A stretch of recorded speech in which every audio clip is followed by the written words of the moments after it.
Hello বন্ধুরা, সবাইকে নমস্কার। সবাই কেমন আছেন? আমি সোনালি। আমি চলে এসেছি আজকে আরও একটা ভিডিও নিয়ে তোমাদের কাছে।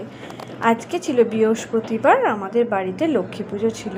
ভাদ্র মাসে এই লক্ষ্মী পুজোটা হয়ে থাকে, বৃহস্পতিবার দিন দেখেই করা হয় এবং সেখানে লক্ষ্মী পুজোয় ঠাকুরকে ভোগ দেওয়া হয়।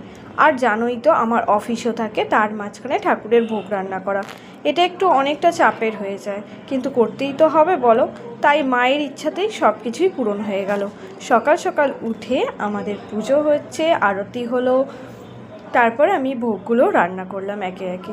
কিন্তু কোথা দিয়ে যেন সময়টা আমার নিজেই যেন বের করে দেয়। আজকে সব কিছুই ঠিকঠাক আর টাইমের মধ্যেই করে ফেললাম।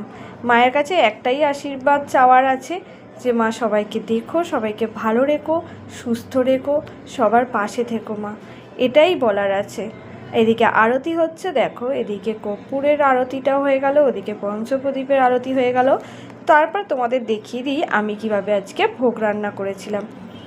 দেখো এখানে আমি বেগুন ভাজা, পটল ভাজা আর আলু ভাজা আর ঠাকুরের ভোগ করে নিচ্ছি।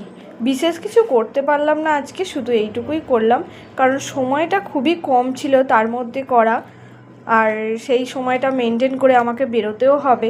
তাই মায়ের আশীর্বাদ মাথায় রেখেই আমি এতটুকুই করতে পেরেছি। মাকে বলি যদি ভুল ক্ষমা কিছু ধরে ক্ষমা করে দিও, ভুল করে থাকলে। তারপরে দেখো এখানে ধুনো দেয়া হচ্ছে, খুব সুন্দরভাবেই ঝটপট হয়ে গেল। পুষ্পাঞ্জলি দিলাম, পুষ্পাঞ্জলি হয়ে যাওয়ার পরও আরতি করে নিল।